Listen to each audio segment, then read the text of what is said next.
ETV ప్రేక్షకులకి నమస్కారం. శుభమస్తు కార్యక్రమానికి స్వాగతం. ఈనాడు శుభమస్తు కార్యక్రమంలోని గ్రహఫల మంచంలో గ్రహాల యొక్క స్థితిగతులు, వాటి యొక్క శుభాశుభ ఫలితాల గురించి పరిశీలిద్దాం.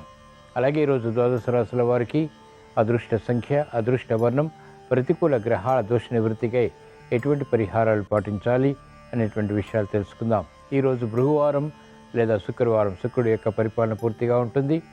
ధనయోగానికి శ్రీ మహాలక్ష్మీదేవిని ఎలా పూజించాలి అనేటువంటి విశేషాన్ని శ్రీరస్తోంసంలో పరిశీలిద్దాం. ముందుగా నేటి పంచాంగ వివరాలు. శ్రీ క్రోధినామ సంవత్సరం, దక్షిణాయనం, వర్ష ఋతువు, భాద్రపద మాసం, శుక్లపక్షం. ఈరోజు తిథి శుద్ధ తదియ ఉదయం 11:54 వరకు ఉంది. అనంతరం తిథి చవితి. వారం భృగువారం లేదా శుక్రవారం. నక్షత్రం హస్త ఉదయం 7:54 వరకు. అనంతరం నక్షత్రం చిత్త. రాహుకాలం ఉదయం 10:30 నుంచి 12 వరకు. ఇప్పుడు గ్రహాల స్థితిగతులు పరిశీలిద్దాం. బృహస్పతి సంచారం వృషభ క్షేత్రంలో, కుజ సంచారం మిథున క్షేత్రంలో, రవి బుధుల సంచారం సింహక్షేత్రంలో, శుక్రకేతుల సంచారం కన్యాక్షేత్రంలో, శని సంచారం కుంభక్షేత్రంలో, రాహు సంచారం మీనక్షేత్రంలో. ఇది ఈ రోజునటువంటి గ్రహాల స్థితిగతులు. వీటి ఆధారంగా ద్వాదశ రాశుల వారికి ఏర్పడేటువంటి శుభాశుభ ఫలితాలు సూచనప్రాయంగా గోచారపరంగా తెలుసుకుందాం. ముందుగా మేషరాశి.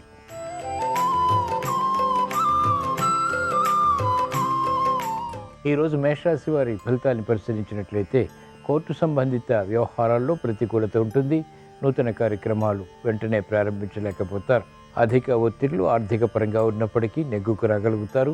సంయమనంతో కూడినటువంటి నిర్ణయాల ద్వారా ఆశించినటువంటి ప్రయోజనాలు సిద్ధిస్తాయి. మహిళలకు ప్రాధాన్యత పెరుగుతుంది. చేపట్టినటువంటి కార్యకలాపాలు వ్యాపార రంగం వారికి మొదట ప్రతికూలత, తర్వాత అనుకూలతని కలిగిస్తాయి. ఉపాధ్యాయ వృత్తి వారికి కఠిన పరీక్షలు ఎదుర్కోవాల్సి వస్తుంది. నూతన కార్యక్రమాలు న్యాయవాద వృత్తి వారు క్రమక్రమంగా మాత్రమే ప్రారంభించగలుగుతారు. వైద్య వృత్తి వారికి అనుకూలం. వ్యవసాయ రంగం వారికి ఆదాయాన్ని పెంపొందింప చేసుకునేటువంటి మార్గాల్లో ప్రతికూల సంఘటనలు చోటు చేసుకుంటాయి. ఈరోజు మేషరాశి వారు ప్రతికూల ప్రభావాన్ని దూరం చేసుకుని ఎదుర్కొని అనుకూలంగా మరల్చుకుని మంచి విషయాలు ఇంకా సాధించడానికి శ్రీ మహాలక్ష్మీదేవిని దర్శించడం, స్మరించడం, పూజించడం శ్రేయస్కరం. ఈరోజు మేషరాశి వారి అదృష్ట సంఖ్య 2. ఈరోజు మేషరాశి వారి అదృష్ట వర్ణం పసుపు.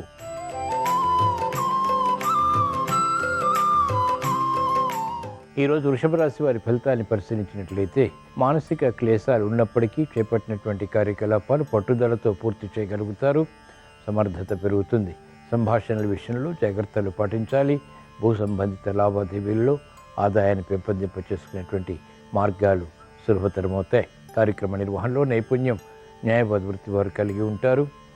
సందర్భోచిత నిర్ణయాలు వైద్య వృత్తి వారు తీసుకోగలుగుతారు. విద్యార్థులకి శుభ పరిణామాలు ప్రారంభమవుతాయి.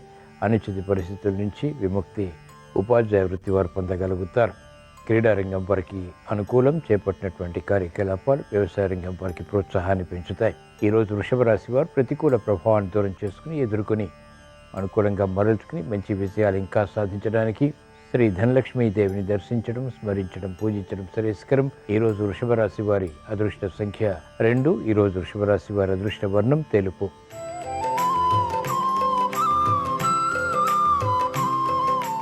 ఈరోజు మిథున రాశి వారి ఫలితాన్ని పరిశీలించినట్లయితే ఆర్థిక సంబంధిత లావాదేవీల విషయంలో జాగ్రత్తలు పాటించాలి. వ్యయం పెరుగుతుంది, ఆదాయం తగ్గుతుంది. చేపట్టినటువంటి కార్యకలాపాలు విముఖతకు దారితీస్తాయి. చేపట్టినటువంటి కార్యక్రమాలు మొదట ప్రతికూలత, తర్వాత అనుకూలతని కలిగిస్తాయి.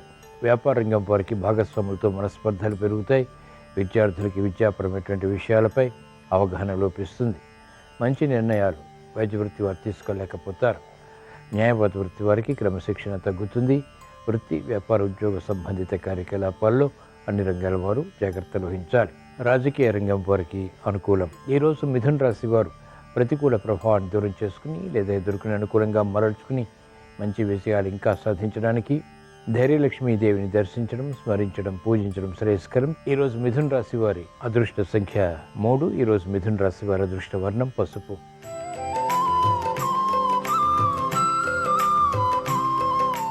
ఈరోజు కర్కాటక రాశి వారి ఫలితాన్ని పరిశీలించినట్లయితే అలంకరణకి ప్రాధాన్యతనిస్తారు. నూతన కార్యక్రమాల్లో వేగం పెరుగుతుంది. వ్యయం ఎక్కువగా ఉంటుంది. ఆకస్మిక వ్యయం. చేపట్టినటువంటి కార్యకలాపాలు క్రమక్రమంగా పూర్తి చేయగలుగుతారు. ఆందోళనకర పరిస్థితులు మహిళలు నియంత్రించగలుగుతారు. వ్యవహారాల్లో చుక్కెదురు పరిస్థితులు వ్యాపారంగం వారు ఎదుర్కోవాల్సి వస్తుంది. వైద్య వృత్తి వారికి సామాన్యం, ఆశించినటువంటి ప్రయోజనాలు న్యాయబద్ధ వృత్తి వారు వెంటనే పొందలేకపోతారు. క్రమశిక్షణ ఆర్థికంగా వ్యవసాయ రంగం వారికి తగ్గుతుంది. ఈరోజు కర్కాటక రాశి వారు ప్రతికూల ప్రభావాన్ని దూరం చేసుకుని ఎదుర్కొని అనుకూలంగా మరల్చుకుని మంచి విజయాలు ఇంకా సాధించడానికి ధనలక్ష్మీ దేవిని దర్శించడం, స్మరించడం, పూజించడం శ్రేయస్కరం. ఈరోజు కర్కాటక రాశి వారి అదృష్ట సంఖ్య 9. ఈరోజు కర్కాటక రాశి వారి అదృష్ట వర్ణం ఎరుపు.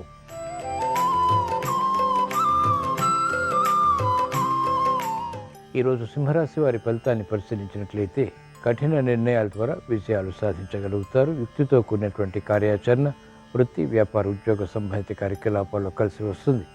విద్యపై అవగాహనతో కూడినటువంటి విజయాలు సాధించగలుగుతారు.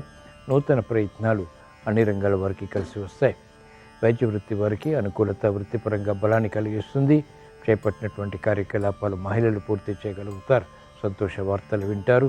పిల్లల విషయంలో అభివృద్ధి ఆనందానికి దారితీస్తుంది. మెరుగైనటువంటి అవకాశాలు న్యాయవాద వృత్తి వారు కూడా పొందగలుగుతారు. ఉపాధ్యాయ వృత్తి వారికి క్లిష్ట సమస్యలు పరిష్కరింపబడతాయి. నూతన విధి విధానాలతో కూడినటువంటి కార్యక్రమాలు వ్యవసాయ రంగం వారు ప్రారంభించగలుగుతారు. ఆదాయాన్ని పెంపొందింప చేసుకునేటువంటి మార్గాలు అన్వేషించి విజయాలు పొందగలుగుతారు. ఈరోజు సింహరాశి వారు ప్రతికూల ప్రభావాన్ని దూరం చేసుకుని ఎదుర్కొని అనుకూలంగా మరల్చుకుని మంచి విజయాలు ఇంకా సాధించడానికి శ్రీ మహాలక్ష్మీదేవిని దర్శించడం, స్మరించడం, పూజించడం శ్రేయస్కరం.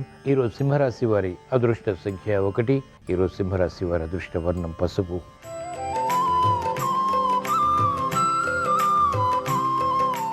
ఈరోజు కన్యారాశి వారి ఫలితాన్ని పరిశీలించినట్లయితే ఆరోగ్య విషయంలో జాగ్రత్తలు పాటించాలి. ఆకస్మిక ప్రతికూల ప్రభావం ఆర్థికంగా ఉన్నప్పటికీ నెగ్గుకు రాగలుగుతారు. క్రమశిక్షణ తగ్గుతుంది. వ్యవహారాల్లో చుక్కెదురు పరిస్థితులు, భాగస్వాములతో కూడినటువంటి ఒప్పందాలు వ్యాపార రంగం వారికి చిరు సమస్యల్ని కలిగిస్తాయి. మహిళలు ఆరోగ్య విషయంలో జాగ్రత్తలు పాటించాలి. నూతన కార్యక్రమాలు వైద్య వృత్తి వారు చేపట్టలేకపోతారు. క్రమశిక్షణ న్యాయవాద వృత్తి వారికి తగ్గుతుంది. అనిశ్చిత పరిస్థితులు వ్యవసాయ రంగం వారికి ఉన్నప్పటికీ సమర్థతతో ఎదుర్కోగలుగుతారు. ఈరోజు కన్యారాశి వారు ప్రతికూల ప్రభావాన్ని దూరం చేసుకుని ఎదుర్కొని అనుకూలంగా మరల్చుకుని మంచి విజయాలు ఇంకా సాధించడానికి విజయలక్ష్మీదేవిని దర్శించడం, స్మరించడం, పూజించడం శ్రేయస్కరం. ఈరోజు కన్యారాశి వారి అదృష్ట సంఖ్య 2. ఈరోజు కన్యారాశి వారి అదృష్ట వర్ణం తెలుపు.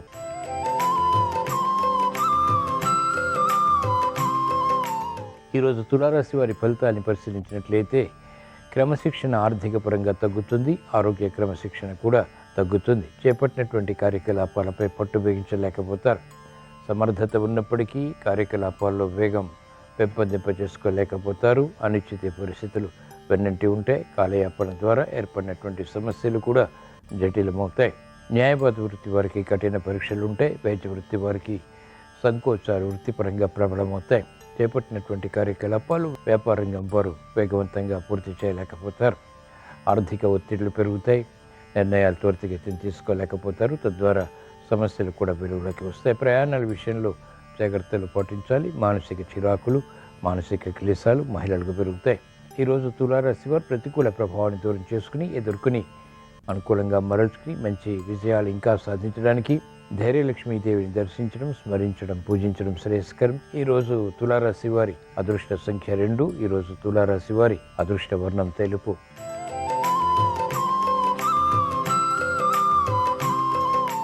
ఈరోజు వృశ్చిక రాశి వారి ఫలితాన్ని పరిశీలించినట్లయితే సమర్థతతో కూడినటువంటి నిర్ణయాల ద్వారా చేపట్టినటువంటి కార్యకలాపాల్లో విజయాలు సాధించగలుగుతారు. విదేశీ ప్రయాణాలు ఉపకరిస్తాయి. సంభాషణల ద్వారా ఇతరులను ఆకట్టుకోగలుగుతారు. చేపట్టినటువంటి కార్యకలాపాల్లో ఆసక్తి పెరుగుతుంది. ఆర్థిక వృద్ధి కూడా ఏర్పడుతుంది. భాగస్వాములతో మైత్రి వ్యాపార రంగం వారికి కలిసి వస్తుంది. నూతన విధి విధానాలతో కూడినటువంటి ఒప్పందాలు ఆర్థికంగా లాభిస్తాయి. ప్రయాణాల విషయంలో మహిళలు జాగ్రత్తలు వహించాలి.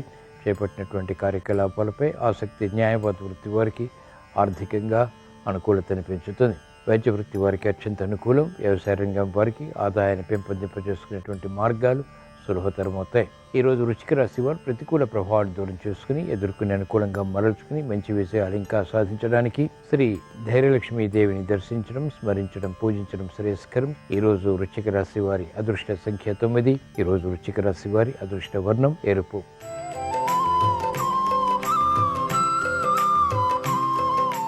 ఈరోజు ధనుస్సు రాశి వారి ఫలితాన్ని పరిశీలించినట్లయితే ఆర్థిక సంబంధిత లావాదేవీల్లో ప్రావీణ్యత పెరుగుతుంది. ఆగిపోయినటువంటి కార్యకలాపాలు పునఃప్రారంభించగలుగుతారు. మానసిక చింతన పెరుగుతుంది. చేపట్టినటువంటి కార్యకలాపాలపై అవగాహనతో కూడినటువంటి కార్యక్రమ నిర్వహణ కొనసాగించి అంతిమ విజయాలు కూడా పొందగలుగుతారు. విద్యార్థులకి శుభ పరిణామాలు చోటు చేసుకుంటాయి. న్యాయవాద వృత్తి వారికి సమస్యలు పరిష్కరింపబడతాయి.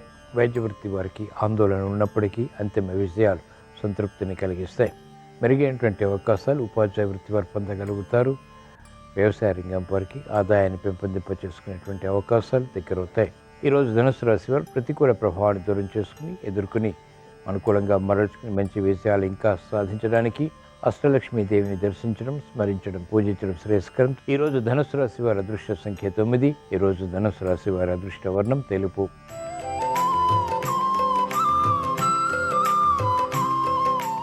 ఈరోజు మకర రాశి వారి ఫలితాన్ని పరిశీలించినట్లయితే ఆర్థిక వ్యవహారాలు కలిసి వస్తాయి. చేపట్టినటువంటి కార్యకలాపాలు ప్రోత్సాహాన్ని పెంచుతాయి. శ్రమ ఉన్నప్పటికీ చేపట్టినటువంటి కార్యకలాపాలపై పటుత్వం పెరుగుతుంది. అనుకూల పరిస్థితులు మహిళలకు ఆర్థికంగా లాభిస్తాయి. సంతోష వార్తలు వింటారు. గృహ విషయాల అనుకూలం. వాహన సౌఖ్యం కొనసాగుతుంది. పునఃప్రయత్నాలు లాభిస్తాయి.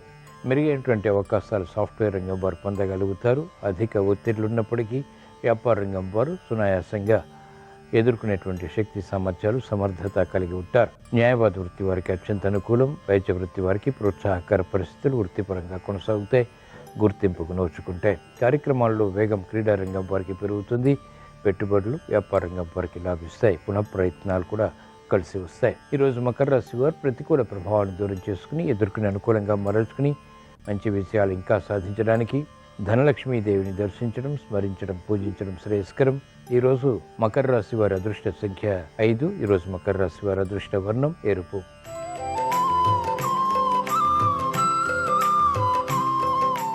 ఈరోజు కుంభరాశి వారి ఫలితాన్ని పరిశీలించినట్లయితే మెరుగైనటువంటి అవకాశాలు ఆర్థికంగా క్రమక్రమంగా లభిస్తాయి. మానసిక ఒత్తిళ్లు పెరుగుతాయి. శ్రమ అధికమవుతుంది. చేపట్టినటువంటి కార్యకలాపాలపై విముఖత కూడా ఉంటుంది. అనిశ్చితి ఆర్థికంగా వ్యాపార రంగం వారికి కొనసాగుతుంది. చేపట్టినటువంటి కార్యకలాపాలపై ప్రోత్సాహాన్ని మెల్లమెల్లగా పొందగలుగుతారు. అభివృద్ధి మహిళలకు ప్రయత్నపూర్వకంగా లభిస్తుంది. కార్యక్రమ నిర్వహణలో నైపుణ్యం విద్యార్థులు కొనసాగించగలుగుతారు. వ్యవసాయ రంగం వారికి ప్రోత్సాహకర పరిస్థితులు మాత్రం ఉంటే ఆశించినటువంటి ప్రయోజనాలు న్యాయవాద వృత్తి వారు మెల్లగా పొందగలుగుతారు. వైద్య వృత్తి వారికి సంకట పరిస్థితులు ఉంటాయి.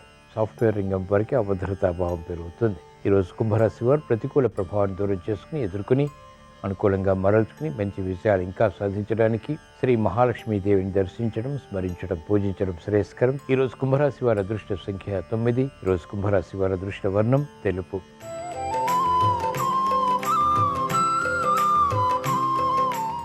ఈరోజు మీన రాశి వారి ఫలితాన్ని పరిశీలించినట్లయితే ఆర్థిక విధి విధానాలు కలిసి వస్తాయి. నూతన ఉత్సాహంతో కార్యక్రమాలు ప్రారంభించగలుగుతారు.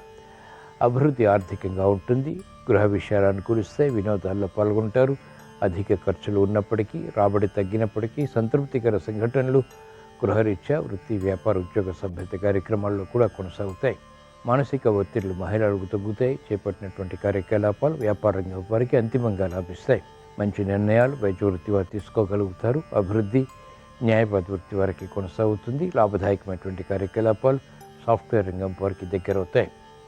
అనిశ్చిత పరిస్థితుల నుంచి విముక్తిది వ్యవసాయ రంగం వారు పొందగలుగుతారు. ఈరోజు మీన రాశి వారు ప్రతికూల ప్రభావాన్ని దూరం చేసుకుని అనుకూలంగా మరల్చుకుని మంచి విజయాలు సాధించడానికి శ్రీ విజయలక్ష్మీదేవిని దర్శించడం, స్మరించడం, పూజించడం శ్రేయస్కరం. ఈరోజు మీన రాశి వారి అదృష్ట సంఖ్య 6. ఈరోజు మీన రాశి వారి అదృష్ట వర్ణం తెలుపు.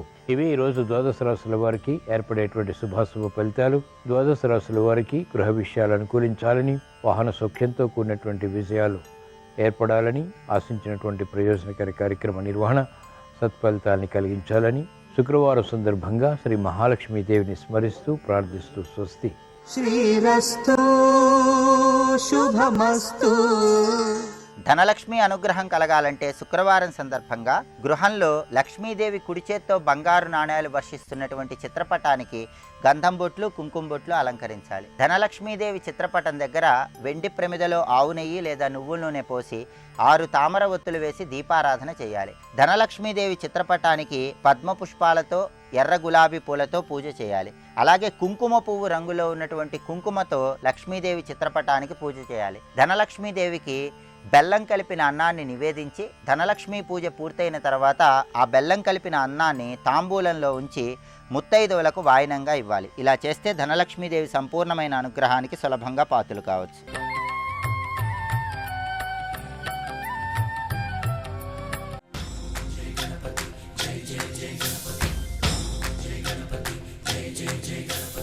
మీరు విఘ్నేశ్వరుడి విషయంలో తెలుసుకోవలసినటువంటి ఒక పరమ రహస్యం ఒకటి ఉంటుంది. ఒక్కొక్క దేవతా స్వరూపానికి ఒక్కొక్క అంకెతో సంబంధం ఉంటుంది. పరమశివుడికి 8 అంకెతో సంబంధం, అమ్మవారికి 16 అంకెతో సంబంధం. అలాగే సుబ్రహ్మణ్యేశ్వర స్వామికి ష ర వ ణ భ వ 6 అంకెతో సంబంధం. షణ్ముఖుడు 6 ముఖాలతో ఉంటాడు, 6 అంకెతో సంబంధం. ఆయన మంత్రం కూడా 6 అక్షరాలు. అలాగే విఘ్నేశ్వరుడి దగ్గరికి వచ్చేటప్పటికి ఆయనకి 16తో సంబంధం. పూజ అంతా 21 మీద నడుస్తుంది. 21 పత్రులు, 21 ప్రధాన నామాలు, 21 రకమైనటువంటి ప్రకృతులు, వీటి మీద నడుస్తాడు. కానీ ఆయనకి 16 అంకెతో చాలా దగ్గర సంబంధం ఉంటుంది. అందుకే విఘ్నేశ్వరుడి విషయంలో ఋషులు ఒక మాట చెప్పారు. ఆయన గురించి ప్రతిరోజు ఇంట్లో 16 నామాలు చెప్పాలి. మీరు ఏ పని చెయ్యండి, ఆ 16 నామాలు చెప్పకుండా రోజు ప్రారంభం కాకూడదు. మీరు ఇంట్లోంచి బయటికి ఎప్పుడు ఎడతారు? ఓ నమస్కారం పెట్టి పూజ చేసుకున్నాక ఎడతారు. పూజ చేసుకునేటప్పుడు మీరు ఏది చెప్పారు ఏది చెప్పలేదు అన్నదానికన్నా ఈ 16 నామాలతో ఉన్న శ్లోకాన్ని చెప్పారా చెప్పలేదా అన్నది చాలా ప్రధానం. ఒకవేళ ఈ 16 నామాలతో ఉన్నటువంటి శ్లోకం రాకపోతే కనీసంలో కనీసం ఇంట్లో ఎవరో ఒక్కళ్ళైనా దాన్ని పైకి చదవాలి. కనీసం పైకి చదవకపోయినా లోపలైనా చదవాలి. అసలు యథార్థంగా చెప్పాలంటే నేను ఇందులో ఏమీ దాపరికం లేకుండా చెప్పాలి అంటే ఒక్కళ్ళైనా ఇంట్లో పైకి చదువుతుంటే మిగిలిన వాళ్ళైనా వినాలి. చదవడం రాకపోతే కనీసం వినాలి. అందుకే దేవాలయంలో కూడా మొట్టమొదట ఏ శ్లోకంతో మొదలు పెట్టాలి అంటే ఆ శ్లోకంతోనే మొదలు పెట్టండి అని చెప్పింది శాస్త్రం. సుముఖశ్చైకదంతశ్చ కపిలో గజకర్ణకః లంబోదరశ్చ వికటో విఘ్నరాజో గణాధిపః ధూమకేతుర్గణాధ్యక్ష ఫాలచంద్రో గజాననః వక్రతుండశూర్పకర్ణో హీరంబస్కందపూర్వజః షోడశైతాని నామాని యప్పఠేత్ శృణుయాదపి విద్యారంభే వివాహే చ ప్రవేశే నిర్గమే తథా సంగ్రామే సర్వకార్యేషు విఘ్నస్తస్య న జాయతే అని. ఆ శ్లోకంలో ఎంత స్పష్టంగా చెప్పారంటే విఘ్నేశ్వరుడివి 16 నామాలు చెప్పారు.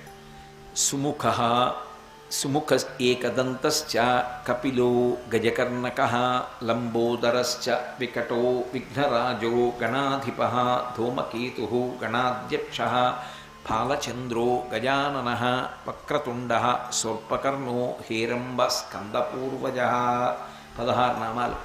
షోడశైతాని నామాని, ఈ 16 నామాలు తప్పకుండా షోడశైతాని నామాని యప్పఠేత్ శృణుయాదపి, ఇవి తప్పకుండా చదివి తీరవలసినదే. ప్రతి వాళ్ళు ఈ శ్లోకం చెప్పవలసిందే. ఒకవేళ ఏ కారణం చేతనైనా మేము ఈ 16 నామాలు ఉన్న శ్లోకాన్ని చెప్పలేమండి, ఈ 16 నామాలుగా రాసుకునైనా చదవాలి. ఒకవేళ మాకు చదవడం కూడా రాదండి, నోరు తిరగదు అంటే ఎప్పటేత్ శృణుయాదపి, కనీసంలో కనీసంగా చదువుతున్నప్పుడు వినడమైనా జరగాలి. ఇంట్లో ఇది చదివేవాడు లేక వినేవాడు లేకపోతే విఘ్నములు వస్తాయి. అందుకని ఎప్పటే శృణుయాదపి విద్యారంభే వివాహే చ ప్రవేశే నిర్గమే తథా, ఎప్పుడెప్పుడు చదవాలని చెప్పారు ఈ శ్లోకాన్ని అంటే ఇది ప్రతిరోజు చదవాలి. విద్యారంభే సాధారణంగా ఒక సంస్కారం ఉంటుంది, అక్షరాభ్యాసము అంటాం. అక్షరాభ్యాసం చేసేటప్పుడు మొట్టమొదట ఏది చెయ్యాలి అంటే ఈ 16 నామాలతో విఘ్నేశ్వరుడికి పూజ చేసి విద్యారంభం చెయ్యాలి.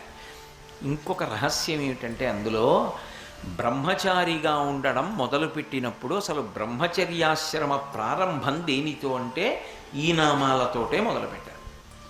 విద్యారంభే అంటే విద్య నేర్చుకోవడం అన్నది ఎప్పుడు మొదలు? యజ్ఞోపవీతం ఉన్న వాళ్ళైతే ఉపనయనం చేసి గాయత్రి మహామంత్రాన్ని ఉపదేశం చేసిన తర్వాత గురువుగారి దగ్గరికి పంపిస్తారు. ఉపనయన సంస్కారం లేకపోతే అక్షరాభ్యాసం చేసిన తర్వాత చదువుకోవడానికి పంపిస్తారు. ఉపనయనం చేసిన లేదా అక్షరాభ్యాసం అనుకోండి, బ్రహ్మచర్యం ప్రారంభమైంది. కాబట్టి బ్రహ్మచర్యాశ్రమం ప్రారంభమైతే పెళ్లి కాని పిల్లలు కూడా దాని ప్రారంభం నుంచి ప్రతిరోజు ఏది చదవాలి, ఇది చదవాలి. విద్యారంభే తర్వాత వివాహేచ. బ్రహ్మచర్యం ఎప్పుడు ఆగిపోతుంది? పెళ్లి చేసుకుంటే. వివాహం అయిన తర్వాత కూడా ప్రతిరోజు ఇది చదవాలి. ప్రవేశే నిర్గమే తథా. ఇది కానీ ఒక్కసారి చదువుకుంటే ఎప్పుడెప్పుడు విఘ్నములు రాకుండా ఉంటాయి. అంటే ప్రవేశే నిర్గమే తథా, లోపలికెళ్ళినప్పుడు బయటికి వచ్చినప్పుడు. ఏమిటి దాని అర్థం? ప్రవేశే అంటే లోపలికి వెళ్ళడం, నిర్గమే అంటే బయటికి వెళ్ళిపోవడం. లోపలికెళ్ళినా బయటికి వచ్చినా విఘ్నం లేకుండా ఉంటుంది. ఇప్పుడు ఇంటికంతటికి అడగవలసినవి 16 ఉన్నాయి యథార్థానికి. ఈ 16 అడగాలి యజమాని. అవి కూడా ఒక క్రమంలో ఉంటాయి. 7 తన కుటుంబం కోసం అడగాలి. 7 కాకుండా మిగిలినటువంటి 9 తన కొరకు అడగాలి. ఈ 9ని ఈ 7ని కలిపి సద్గతి అని పిలుస్తారు. వెళ్ళవలసిన దారిలో వెళ్ళడానికి మార్గాన్ని అడుగుతున్నాడు అంటారు. ఆ దారిలో వెడితే లక్ష్యాన్ని చేరుతాడు. తన కొరకు 9 అడగాలి, తన కుటుంబం కోసం 7 అడగాలి. మూషిక వాహన మునిజన భావన నీ పదమే శరణు, నీ పదమే శరణు. విజయ ప్రదాయక విఘ్న వినాయక నీ పదమే శరణు, నీ పదమే శరణు.